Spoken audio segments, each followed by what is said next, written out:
누워있고 싶다.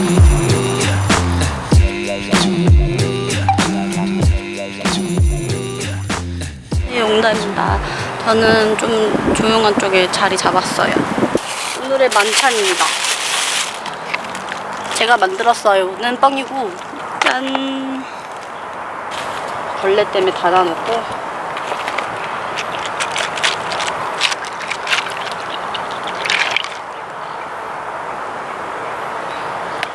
와! 아, 맛있다. 채프경도 식후경이라고 살짝만 먹고 하겠습니다.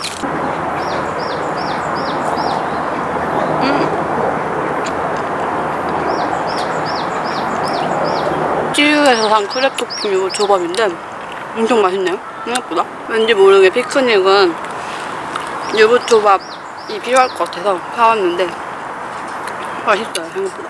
이쪽이 빛이 좋지만 단점은 사람들이 좀 지나다니면서 쳐다봄. 이제나 유튜브 10개월이면 관종력이 상승하거든요.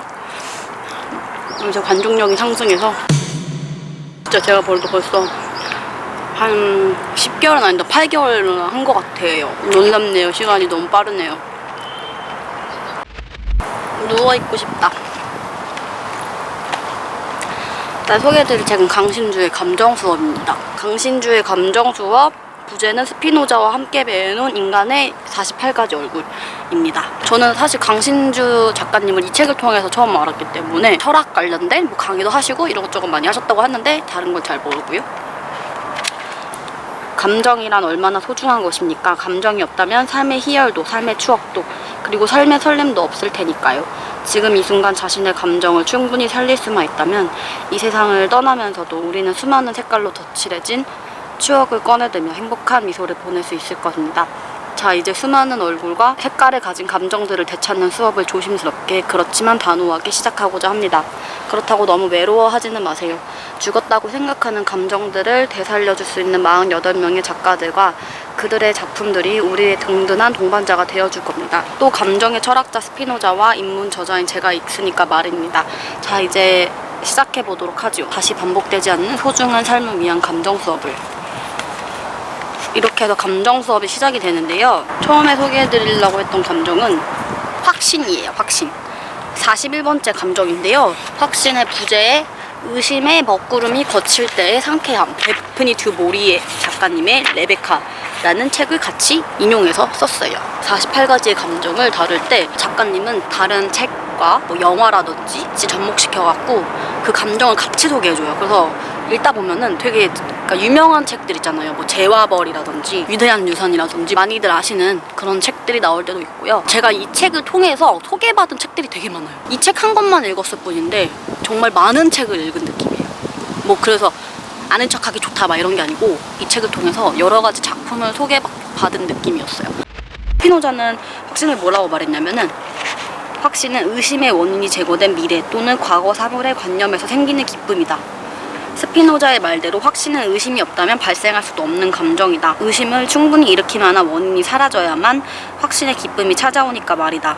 낯선 여행기를 지도에 의지해 가고 있다고 하자. 교차로에서 호텔로 가는 길이 이쪽인지 저쪽인지 알 수가 없다. 지도를 몇 번이나 꼼꼼히 봐도 의혹은 풀리지 않는다. 그렇지만 어쩌겠는가. 이쪽이든 저쪽이든 선택은 해야 한다. 그렇게 선택한 길을 갈 때 시간이 지날수록 의구심은 더 커지기 마련이다. 가지 않는 길이 목적지로 가는 진짜 길일 수 있다는 생각이 더 들 테니까. 그럴 때 갑자기 저 멀리 호텔이 보인다면 우리는 주체할 수 없는 기쁨을 느끼게 된다. 만일 그동안 의심이 작았다면 확신이 가져다주는 기쁨의 강도도 보잘것 없을 테지만 의심이 크게 깊었다면 확신은 그 어떤 감정보다 더 강한 희열이 되어 돌아올 것이다. 그렇지만 확신에는 어떤 흉터, 그러니까 의심을 품었던 상처가 그대로 남아있을 수밖에 없다. 언제든지 이 상처는 다시 드러날 수 있고 확신은 다시 저 멀리 물러나고 의심이 그 자리를 차지할 수 있다. 그러니까 확신과 의심은 동전의 양면과도 같은 비극적 숙명에 서로 묶여있는 셈이다. 앞면이 보이면 뒷면은 보이지 않고 뒷면이 보이면 앞면이 보이지 않는 모양새다. 바로 이 부분이 중요하다. 어떤 사람에 대한 확신과 의심은 동시에 존재하는 법이다. 이제 나는 당신을 확실히 믿어요. 사실 이것은 사랑하는 사이에서 발화되어서는 안 될 말이다. 애당초 의심이 없었다면 이런 말을 할 필요도 없을 테니까. 거꾸로도 마찬가지다. 이제 내가 당신을 어떻게 믿을 수 있을까요? 이 말에도 상대방에 대한 어떤 확신이 정제되어 있는 것이다. 이처럼 확신과 의심의 동정 굴리기는 사랑에 빠진 두 사람의 정신을 분열시키고 끝내 사랑을 비극으로 물들기 쉬운 법이다. 자신의 견해도 있지만 조금 더 스피노자와 접목된 말을 했다면 뒷부분에는 자신의 어드바이스, 진짜 말 그대로 그런 거를 살짝 써놓으셨더라고요. 그러니 상대방이 어떻게 하느냐는 전혀 신경 쓸 일이 아니게 된다. 예를 들어 내가 누군가를 사랑한다면 그것만으로 충분하다. 그러니 상대방이 나를 사랑하는지의 여부를 확신하거나 의심할 이유도 없는 것이다. 만약 상대방이 나를 사랑하면 그것을 그저 행운이라고 생각하면 될 뿐이다. 그러니까 진짜 고민해야 될 것은 상대방이 나를 사랑하는지 여부가 아니라 정말로 내가 상대방을 사랑하는지가 될 것이다. 이것은 사랑에게만 적용되는 게 아니다. 모든 인간관계 혹은 세상과의 관계에서도 그대로 적용되는 일이다. 타인에 대한 확신을 갖거나 의심을 품을 이유는 없다. 그저 묵묵히 그리고 당당하게 자신이 해야 할 일을 할 뿐이다. 의심과 확신에 갇힌 사람이라면 이제 시선을 밖이 아니라 안으로 돌리도록 하자. 그러면 아마도 너무나 의존적이고 나약한 자신을 발견하게 될 것이다. 이런 나약함을 극복하지 않는다면 아마 우리는 영원히 확신과 의심 사이를 방황하는 길이 잃은 영혼으로 남게 될 것이다. 정말 이 부분도 진짜 좋았던 것 같아요. 자신의 안으로 돌려보자, 방향을. 남에 대한 기준에 휘둘리지 말고. 그 다음에 소개해드리고 싶었던 감정은 희망이에요. 부제는 불확실해서 더 절절한 기다림. 핍은 에스텔러가 돈 많은 남자를 선택하리라는 것을 알 수 있었다. 그만큼 에스텔러는 아름답긴 하지만 역시 속물이었으니까. 결국 미스 헤비션의 예언이 실현되려면 핍은 자신을 위대하게 만들어줄 수 있는 위대한 유산을 받아야만 했다. 막대한 유산을 받을 수 있는 가능성이야말로 에스텔러와 연인이 될 수 있는 가능성을 보장할 테니까. 결국 위대한 유산에 대한 희망은 사랑에 대한 희망과 밀접하게 연결되어 있던 셈이다.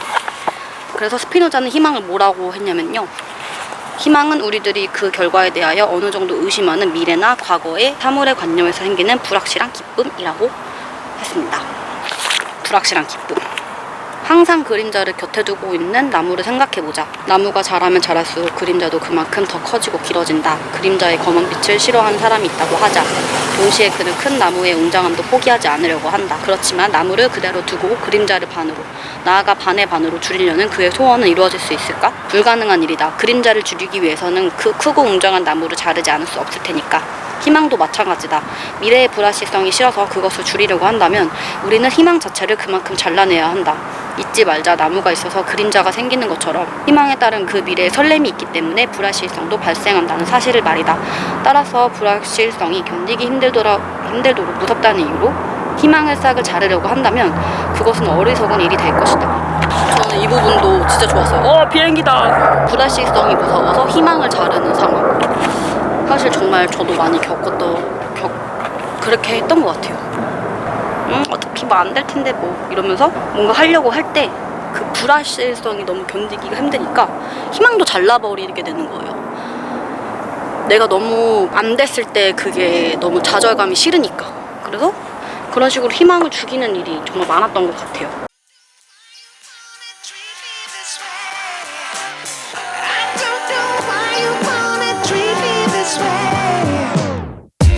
To